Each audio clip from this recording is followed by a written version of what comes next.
নমস্কার বন্ধুরা, আপনারা কি আমার মতন একদিন বা এক বেলার বিনিময়ে আমার মতন এই নবদ্বীপ ভ্রমণ করতে চান?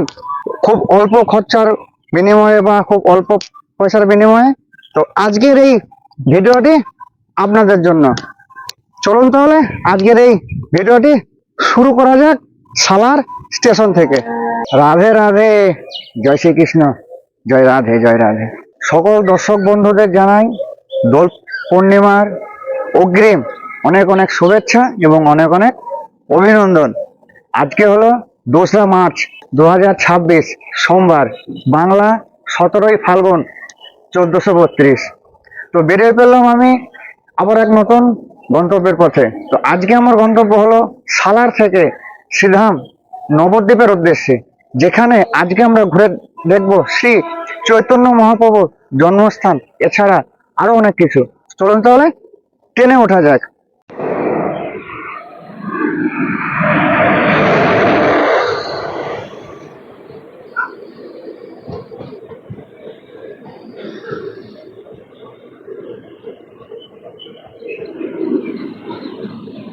ঘড়ির কাঁটায় সকাল 7টা বেজে 20 মিনিট, আর ছেড়ে দিল আমাদের ট্রেন সালা স্টেশন থেকে। আর আমি আজকে রান করবো সালার থেকে বিষ্ণুপ্রিয়া হল পর্যন্ত। যেহেতু আমি নবদ্বীপ যাবো না, বিষ্ণুপ্রিয়া হল থেকে আমার সুবিধা হবে। আর এই সালার থেকে বিষ্ণুপ্রিয়া হল পর্যন্ত আজকে আমি রান করবো 55 কিলোমিটার রাস্তা। আর ভাড়া পড়লো জনপ্রতি 20 টাকা, আর সময় লাগবে আপনার 1 ঘন্টা 10 থেকে 15 মিনিট। ঘড়ির কাঁটায় এখন সকাল 8:30।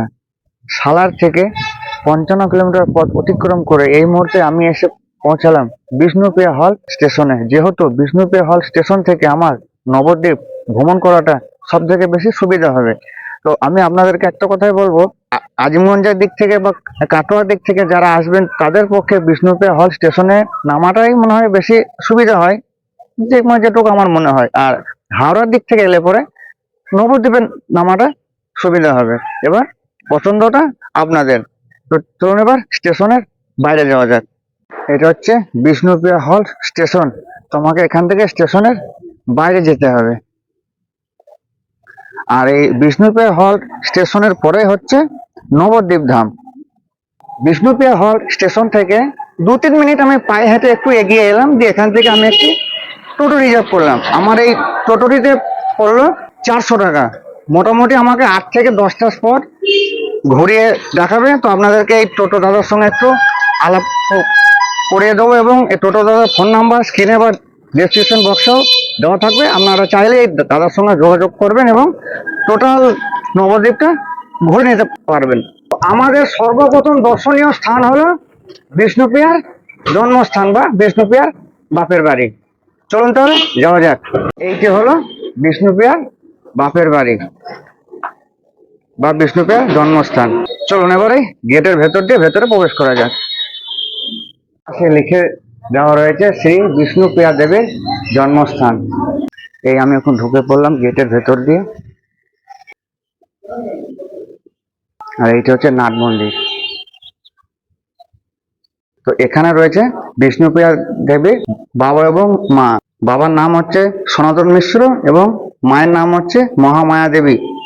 আর এটা হলো গৌর বিষ্ণুপ্রিয়া মন্দির। গৌর বিষ্ণুপ্রিয়া মন্দির। তো আমাদের বিষ্ণুপ্রিয়ার জন্মভিটে বা জন্মস্থান দেখা হলো। এর পরবর্তী আমাদের দর্শনীয় স্থান হলো চারধাম সুদর্শন মন্দির। চলুন যাওয়া যায়। বিষ্ণুপ্রিয়ার জন্মস্থান দেখার পরে এখন আমরা চলে এলাম এই মুহূর্তে শ্রী শ্রী রাধা সুদর্শন লাল জিউর মন্দির। তো এটি হলো মন্দির, আর এর পাশে হচ্ছে তার মূল প্রবেশদ্বার মহাকাল। চলো ভেতরে প্রবেশ করা যাক।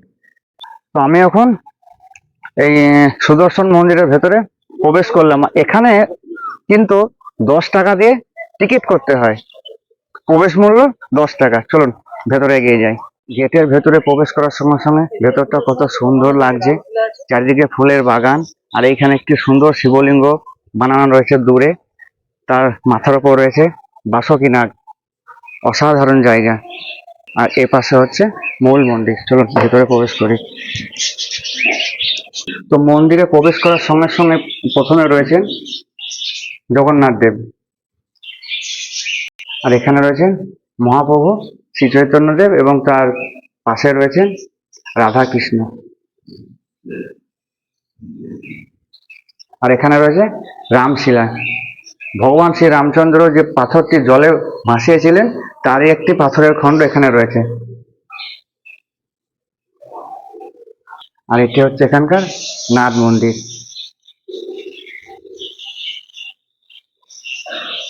পাশে একটি সিন সুন্দরভাবে তুলে ধরা রয়েছে যে রাধার অষ্টসখী রয়েছে, তারা রাধা কৃষ্ণকে দোলনায় বসিয়ে সুন্দরভাবে দোলাচ্ছে। তো আমিও একটু দুলিয়ে দিই ভগবান শ্রীকৃষ্ণকে। জায়গাটা পুরো অপূর্ব দেখতে। আর এখানে রয়েছে পঞ্চমুখী হনুমান, জয় বজরংবলী। তোমাদের 4 ধাম দেখা কমপ্লিট হয়ে গেল। এরপরে আমরা যাব নরহরি ধাম। চলুন যাওয়া যাক। এই মুহূর্তে আমি এসে পৌঁছালাম নরহরি ধামের সামনে। আর এইখানেই রয়েছে 7 ফুটের গৌরাঙ্গ মহাপ্রভুর একটি মূর্তি এবং এছাড়াও আরো অনেক কিছু। তো এখানে প্রবেশ করতে গেলে 10 টাকা দিয়ে টিকিট কাটতে হয়। চলুন টিকিট কেটে ভেতরে প্রবেশ করি। এই হচ্ছে সামনে টিকিট কাউন্টার। আমাকে এখান থেকে 10 টাকা দিয়ে টিকিট কাটতে হবে। টিকিট কাটার পরে এইটা দিয়ে ভেতরে প্রবেশ করতে হবে। প্রবেশ পথ, এটা দিয়ে ভেতরে প্রবেশ করতে হবে। সামনে রয়েছে একটি গুহা, এটা কৃত্রিম গুহা, এর ভেতর দিয়ে প্রবেশ করতে হবে। এখানে একটি হনুমান রয়েছে, জল খাচ্ছে। এই এখন ভেতর দিয়ে প্রবেশ করছি। ভেতরটা অনেকটা অ্যাডভেঞ্চার টাইপের জায়গা, কিন্তু এই গুহা থেকে সম্পূর্ণ কৃত্রিম ভাবে বানানো হয়েছে। বেরিয়ে চলে এলাম এখন। আর এই হচ্ছে সেই 7 ফুটের শ্রী গৌরাঙ্গ মহাপ্রভু।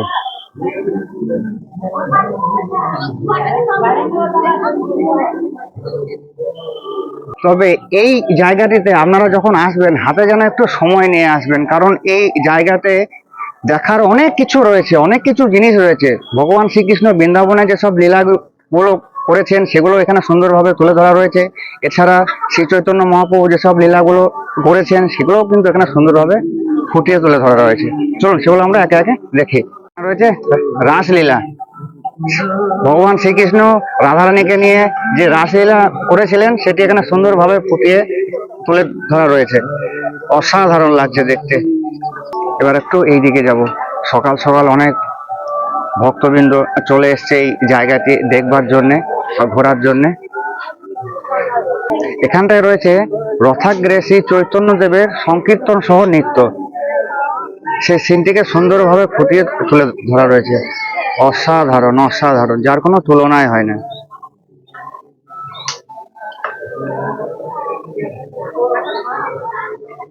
এবার একটু এপাশ দিয়ে ঘুরে যাওয়া যাক।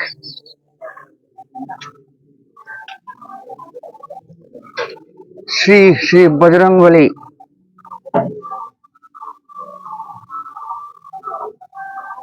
এক এক জায়গায় এক একটা সিন সুন্দরভাবে তুলে ধরা রয়েছে।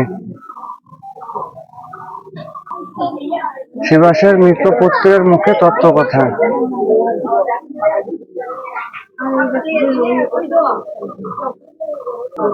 ঝাড়খণ্ডের জঙ্গলে পশু পক্ষীর সঙ্গে শ্রীমান মহাপ্রভু। আচ্ছা,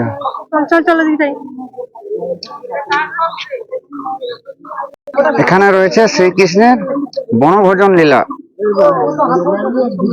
ভগবান শ্রীকৃষ্ণ বনে বসে যখন বন্ধুদের সঙ্গে ভোজন করছিলেন সেই সিনটিকে এখানে সুন্দরভাবে ফুটিয়ে তুলে ধরা রয়েছে।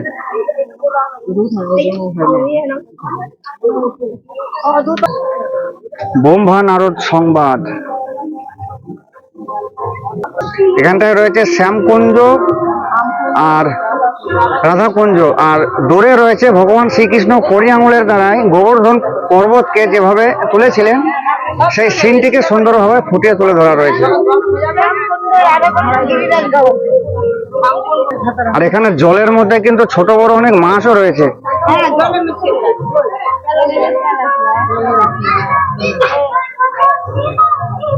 সামনে এগিয়ে এসে মিউজিয়াম দর্শন করুন। এইদিকে রয়েছে মিউজিয়াম, চলুন ভেতরে প্রবেশ করি।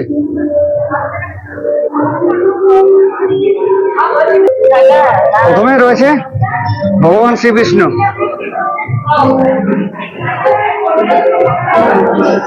এখানে রয়েছে ভগবান বিষ্ণু শেষ নাগের ওপরে শয়নে রয়েছেন এবং পাশে রয়েছেন মাতা লক্ষ্মী। বরাহলীলা। মিউজিয়ামের ভেতরে সত্যযুগ থেকে কলিযুগ পর্যন্ত ভগবান যত রকম বা যতবার অবতার নিয়েছেন বা যেসব লীলাগুলো করেছেন সমস্ত কিন্তু এখানে সুন্দরভাবে পুতুলের মাধ্যমে ফুটিয়ে তুলে ধরা রয়েছে। আর এখানে রয়েছে ভগবান শ্রীকৃষ্ণ তার অষ্ট সখীদের সঙ্গে লীলা করছেন।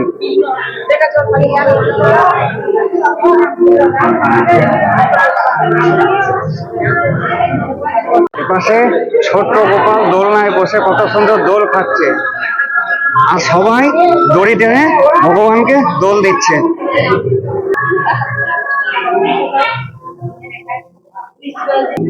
এপাশে রয়েছে নরসিংহদেব, হিরণ্যকশ্যপের বুক চিরছে।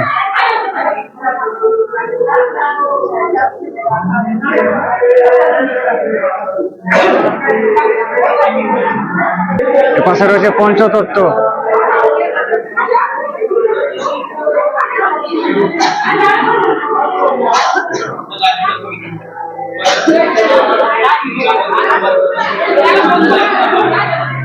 ভেতরটায় ঢুকে আছি, এত লাইট জ্বলছে এখান থেকে বেরিয়ে যেতে মনে হয় না, এত সুন্দর লাগছে জায়গাটা এসে। ভগবান কখন কোথায় কোন লীলা করেছেন, কিভাবে করেছেন সমস্ত কিছু সত্য যুগ থেকে কলিযুগ পর্যন্ত সমস্ত কিছু তুলে ধরা হয়েছে এই মিউজিয়ামের ভেতরে। পাশে রয়েছেন জগন্নাথ দেব, আর শেষে রয়েছে গৌর ও নরহরির যুগল মিলন। আর এই যে বাইরে হলো সেই 7 ফুটের গৌরাঙ্গ মহাপ্রভুর একটি মূর্তি, গোটা বিশ্বের মধ্যে সব থেকে বড় মূর্তি 7 ফুটের গৌরাঙ্গ মহাপ্রভু। আমি এখানে সকাল সকাল পৌঁছে গেছি, এখানে কত ভক্ত এসছে, সকাল সকাল চলে এসছে তারা দর্শন করতে, আমিও এসছি দর্শন করতে। তো এরপরে আমরা যাব আমাদের পরবর্তী দর্শনীয় স্থানে, জন্মস্থান। আচ্ছা, নিমাইয়ের জন্মস্থান আমাদের পরবর্তী দর্শনীয় স্থান। তো বন্ধুরা, আপনাদেরকে আমি যেটা দেখালাম এইটা হচ্ছে আসল নরহরি ধাম। তো আমরা এর আগে যেটা দেখলাম সেটা মানুষজনের দেখার জন্য, তবে এখানে কিন্তু ভোগ প্রসাদের ব্যবস্থা রয়েছে 70 টাকা কুপনের বিনিময়ে। আর 70 টাকা কুপনের মধ্যে আপনাকে কি কি দেওয়া হবে এখানে সমস্ত কিছু লিখে দেওয়া রয়েছে। আর এখানে সকাল 8টা থেকে বেলা 11টা পর্যন্ত ভোগ প্রসাদের কুপন দেওয়া হয়। নরহরি ধাম দর্শন করার পরে এই মুহূর্তে আমরা এলাম শ্রী চৈতন্য মহাপ্রভু মানে নিমাইয়ের জন্মস্থানে। চলুন ভেতরে যাই। এই হলো শ্রী চৈতন্য মহাপ্রভু নিমাইয়ের জন্মস্থান। চলুন ভেতরে প্রবেশ করি।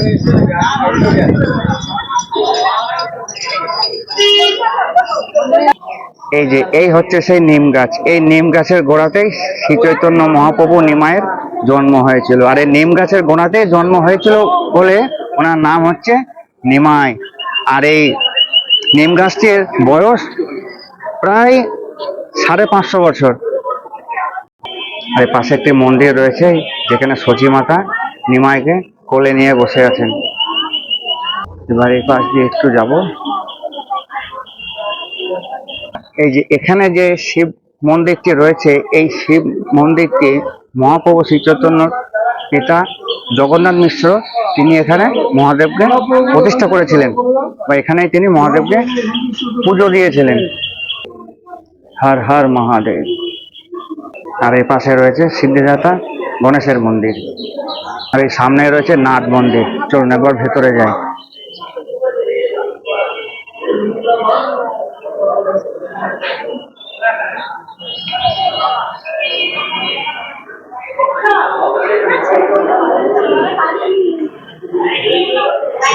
ভেতরে রয়েছে রাধাকৃষ্ণের মূর্তি এবং সচী মাতা এবং জগন্নাথ মিশ্র, শ্রী চৈতন্য মহাপ্রভু মাতা এবং পিতা।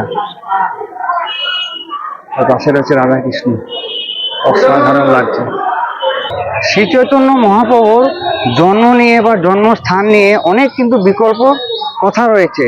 কেউ বলেন ভগবানের জন্ম হয়েছে মায়াপুরে, আবার কেউ বলেন ভগবানের জন্ম হয়েছে নবদ্বীপে। তবে আমি আমার ব্যক্তিগতভাবে বলছি, যেটা আমি মনে করি, যে ভগবানের জন্মস্থান কিন্তু মায়াপুর নয়, ভগবানের জন্মস্থান হচ্ছে এই নবদ্বীপ ধাম। এইখানেই তিনি জন্মগ্রহণ করেছিলেন মানব রূপে, মানব অবতারে। এটাই আমার দীর্ঘ বিশ্বাস।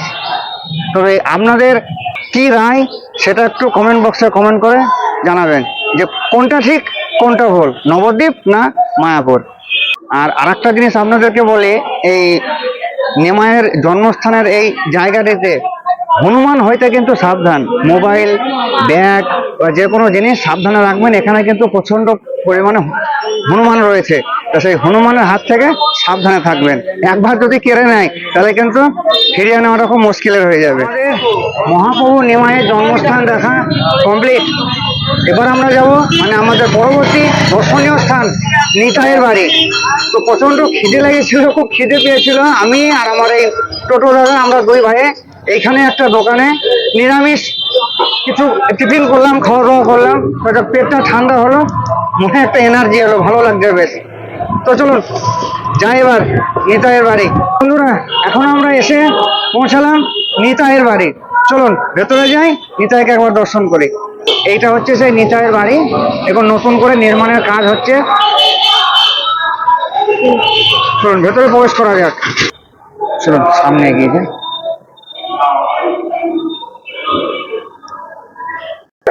এই হচ্ছে একলা নিতাই।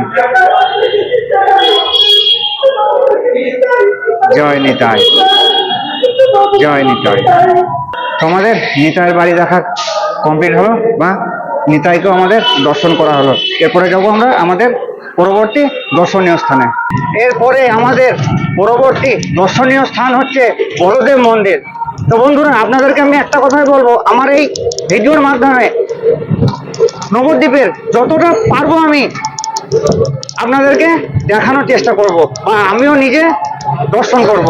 আর কিছু কথা আপনাদেরকে আমি বলি, নবদ্বীপের কিন্তু বেশিরভাগ রাস্তা হচ্ছে অলিগলি রাস্তা। তবে এখানে যারা 4 চাকা নিয়ে আসবেন, আমার মনে হয় সব জায়গায় কিন্তু 4 চাকা ঢুকবে না। তো সব থেকে বেস্ট হচ্ছে টোটোয় করে ঘোরা, সব থেকে সুবিধাজনক। আর যদি আপনাদের বাইক থাকে বা 2 হুইলার থাকে তো কোনো অসুবিধাই নেই, নিজে বাইক নিয়ে নিজে নিজে ঘুরতে পারেন। তো এখন আমরা চলে এলাম শ্রী শ্রী বলদেব জিউর মন্দির। এই হলো বলদেব জিউর মন্দির। চলুন মন্দিরের ভেতরে প্রবেশ করা যাক। এই হলো বলদেব জিউর মন্দির। চলুন ভেতরে প্রবেশ করি। সামনে রয়েছে বিরাট বড় একটি নাথ মন্দির, আর নাথ মন্দিরের ভেতরে বলদেব জিউর মন্দির। এই হচ্ছে প্রভু বলদেব জিউ। বলদেব মন্দির দর্শন করার পরে এবার আমরা চলে এলাম গোবিন্দ মন্দির দর্শন করতে। এই হলো গোবিন্দ মন্দির। চলুন ভেতরে প্রবেশ করি। এই মন্দিরের ভেতরে প্রবেশ করলাম। সামনে রয়েছে বড় একটি নাথ মন্দির।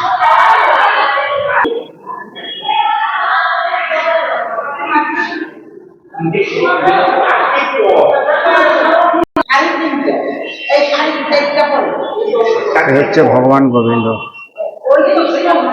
রূপোর সিংহাসনে বিরাজ করছেন। আমাদের বলরামজির মন্দির, গোবিন্দ মন্দির দর্শন করা হলো। এরপরে আমাদের পরবর্তী দর্শনীয় স্থান হলো পোড়ামাতলা। চলুন দর্শন করি। আমরা চলে এলাম সেই নবদ্বীপের পোড়ামাতলা। চলুন ভেতরে প্রবেশ করি। চলুন, এখানে রাস্তার ডান দিকে বাঁ দিকে অনেক রকম দোকান রয়েছে, ঘর সাজানোর দোকান, পুজোর দোকান। এখানে রয়েছে একটি হাঁড়ি কাঠ, সম্ভবত এখানে হয়তো বলিদান হয়। আশেপাশে পুজোর সামগ্রী প্রচুর দোকান রয়েছে। পুজোর সামগ্রীর দোকান, এখানে পুজোর ফুলের ডালা সংরক্ষণ করা যাবে। এই হলো সামনে পোড়ামায়ের মন্দির। চলুন ভেতরে যাওয়ার চেষ্টা করি।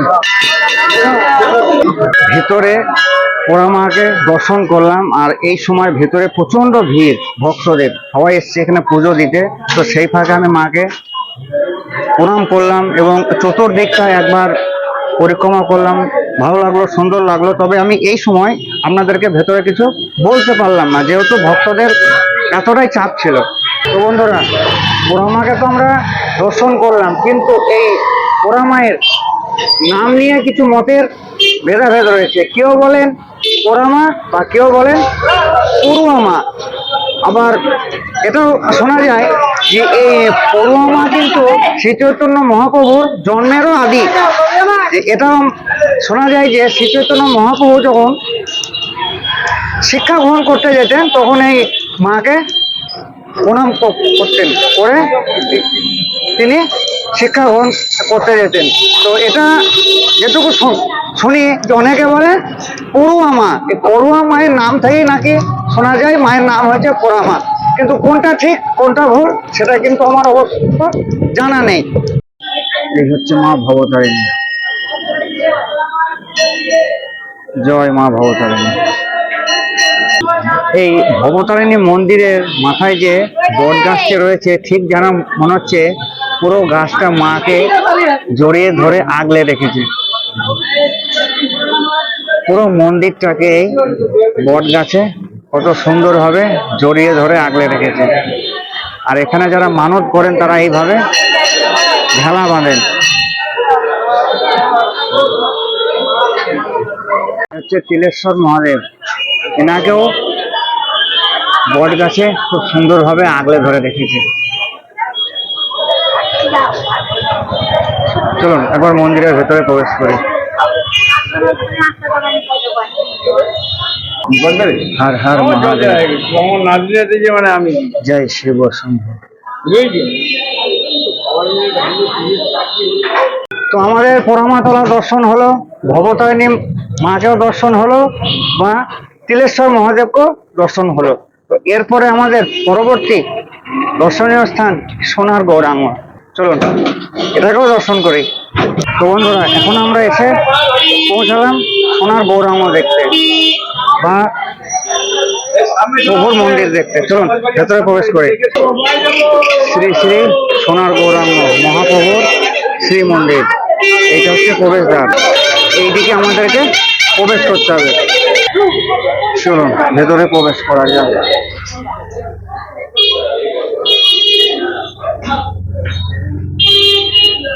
এই ভেতরে প্রবেশ করে গেলাম, আর ভেতরে রয়েছে এরকম একটি সুন্দর নাট মন্দির।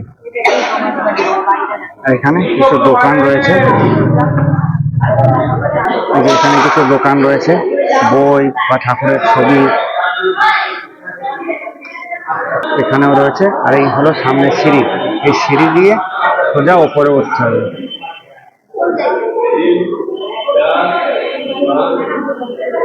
সিঁড়ি দিয়ে ওপরে, এই হলো তো প্রবেশ পথ। চলুন ভিতরে প্রবেশ করি।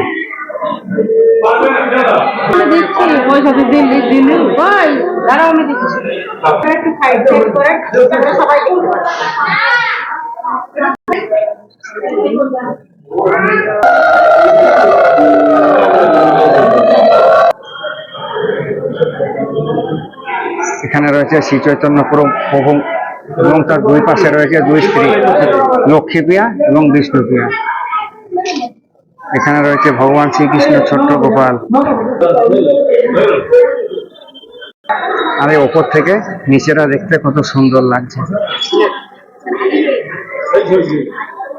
আমরা সোনার গৌরাঙ্গকে দর্শন করলাম। তো ওখানে দর্শন করতে গেলে 10 টাকা দিয়ে টিকিট করতে হয়, তারপরে দর্শন করতে হয়। তো ওখানে রয়েছে চাঁদের সিংহাসনে বা রূপোর সিংহাসনে সোনার গৌরাঙ্গ। যেহেতু গৌরাঙ্গ মহাপ্রভুর গায়ের রং ছিল সোনার মতন, তার জন্য ওখানে ওনাকে বলা হয় সোনার গৌরাঙ্গ। আমাদের মতন এরকম কালো ছিল না, পরিষ্কার ছিলেন তিনি, সোনালি বর্ণ ছিল তার। আর ভেতরে অনেক কিছুই বিগ্রহ রয়েছে, সেগুলোকেও আমরা দর্শন করলাম বা আপনাদের সামনে তুলে ধরলাম। এখন আমরা চলে এলাম শ্রী শ্রী জগাই মাধাই উদ্ধার মন্দির। চলুন ভেতরে প্রবেশ করি। ঢুকে পড়লাম ভেতরে। সামনে রয়েছে এরকম একটি নাট মন্দির। এবার এইদিকে যেতে হবে, এবার এইটা দিয়ে প্রবেশ করতে হবে শ্রী শ্রী জগাই মাধায় উদ্ধার মন্দির। চলুন ভেতরে যাই। এই ঢুকে পড়লাম ভেতরে। 108 শালগ্রাম শিলায় অবস্থিত বেদী মূলে শ্রী শ্রী নিত্যানন্দ গৌরাঙ্গ মহাপ্রভু জগাই মাধায়ের দীক্ষাস্থান। তো মহাপ্রভু নিমাই জগাই এবং মাধাইকে এই স্থানে দীক্ষা দিয়েছিলেন, বা এখানে দীক্ষায় তিনি দীক্ষিত করেছিলেন।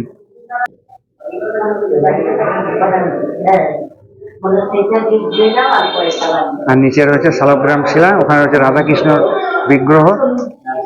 যদি জগাই মাধাই না থাকিত তবে নিমাইকে কি বলো চিন্ত লোকে। এই জগাই মাধাই যদি না থাকতো তো মহাপ্রভু নিমাইকে কিন্তু আর কেউ চিনত না। এরা আজকে মাতাল থেকে ভগবানের নাম শুরু করেন, বা এই মহাপ্রভুর দ্বারা দীক্ষিত হয়ে তেনারা আজ ধার্মিক মানুষ হয়ে ওঠেন। আর এই জগাই মাধাইকে দর্শন করার জন্য আপনাদেরকে 10 টাকা দিয়ে টিকিট করতে হবে। আমরা চলে এলাম শ্রীবাস অঙ্গনের বাড়ির সামনে। চলুন এখানেও একবার প্রবেশ করা যাক, শ্রীবাসকে দর্শন করা যাক। এখানে দর্শন করার জন্য 10 টাকা দিয়ে টিকিট করতে হবে, আর এই সামনে হলো টিকিট কাউন্টার। তো শ্রীবাস অঙ্গনের ভেতরে প্রবেশ করার সময় সময় দেখা যাচ্ছে একটি কুল গাছ।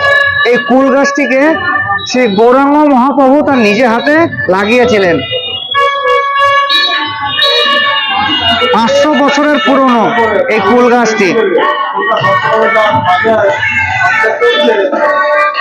তো এই হলো শ্রীবাসের বাড়ি। চলো ভেতরে প্রবেশ করি। এখানে কিছু লিখে দেওয়া রয়েছে, ভিডিওটি পজ করে দেখে নিতে পারেন।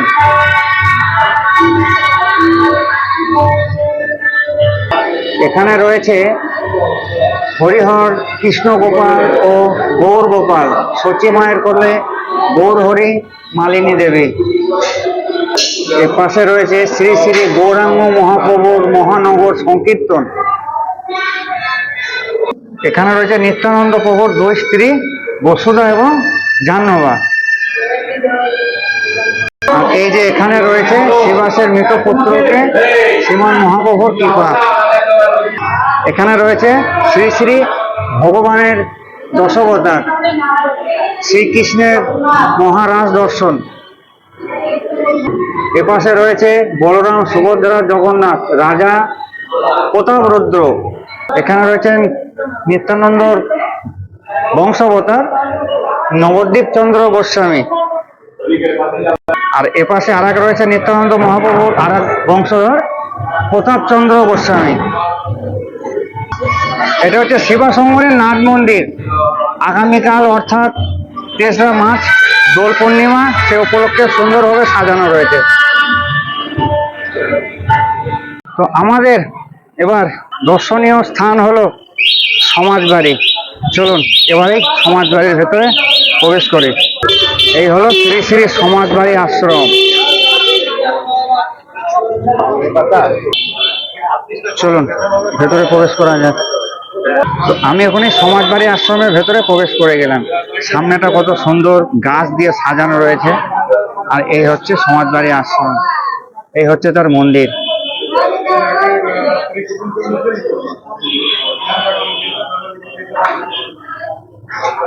চলুন এইদিকে যাই, ভগবানকে একবার দর্শন করি। ভজ নিতাই গো রাধেশ্যাম, জপ হরে কৃষ্ণ হরে রাম, শ্রী শ্রী বৃন্দাবন লীলা, জয় জয় শ্রী রাধেশ্যাম। এইখানে রয়েছে রাধেশ্যাম, আর হচ্ছে বৃন্দাবন লীলা।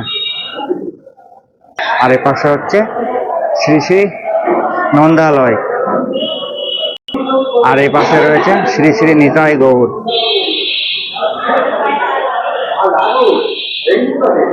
আর এই হচ্ছে এখানকার নাট মন্দির। নাট মন্দিরটি কত সুন্দর, সিলিংটি কত সুন্দরভাবে বানানো রয়েছে। আর এখানে প্রত্যেকটা থামে ভগবান কি কি করেছেন সেগুলো সমস্ত কিছু ছবির মাধ্যমে তুলে ধরা রয়েছে। এই যে শ্রী শ্রী রাসলীলা, এখানে রয়েছে রাসলীলা, ওখানে গজেন্দ্র মোক্ষণ লীলা, এখানে শ্রী শ্রী জীব গোস্বামী, সবকিছু তুলে ধরা রয়েছে।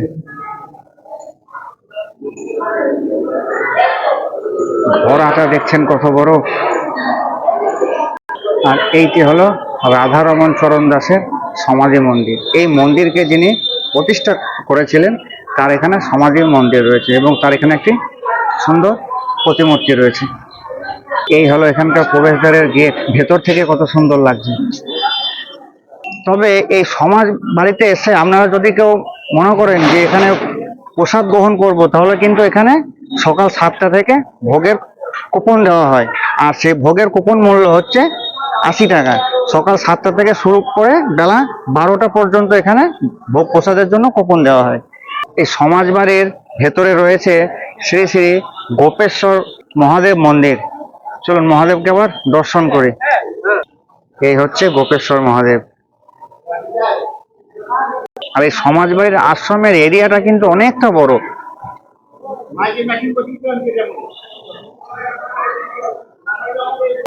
সমাজবাড়ি মন্দিরটা বাইরে থেকে দেখতে কত সুন্দর লাগছে। 3-4টে চূড়া রয়েছে, অসাধারণ দেখতে। তো বন্ধুরা, আমাদের সমাজবাড়ি দেখা কমপ্লিট হলো। এরপরে আমরা যাব ধামেশ্বর মন্দির। ওইটাই হবে আমাদের আজকের শেষ দর্শনীয় স্থান।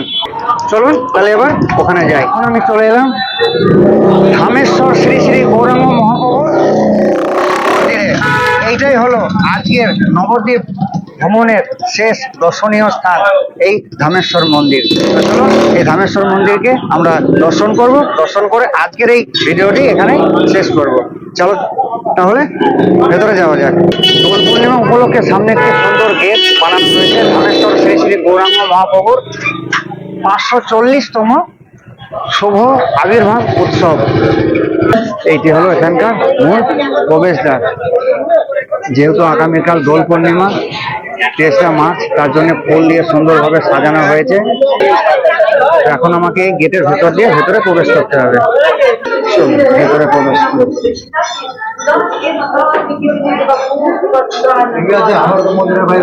চলুন এটা দিয়ে যাওয়া যাক।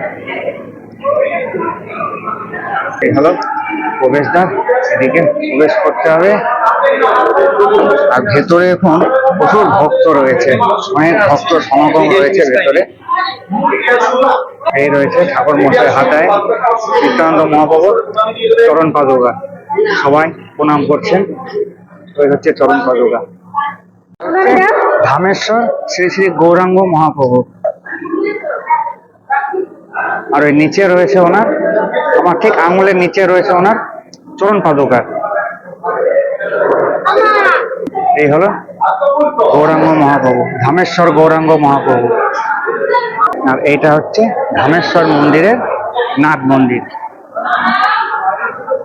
যেহেতু আগামীকাল দোল উৎসব, তার জন্য সুন্দরভাবে এখানে ফুল দিয়ে লাইট দিয়ে সাজানো রয়েছে। আর এই মাথার উপর যে লাইটগুলো রয়েছে সব রাত্রেবেলায় জ্বালানো হবে।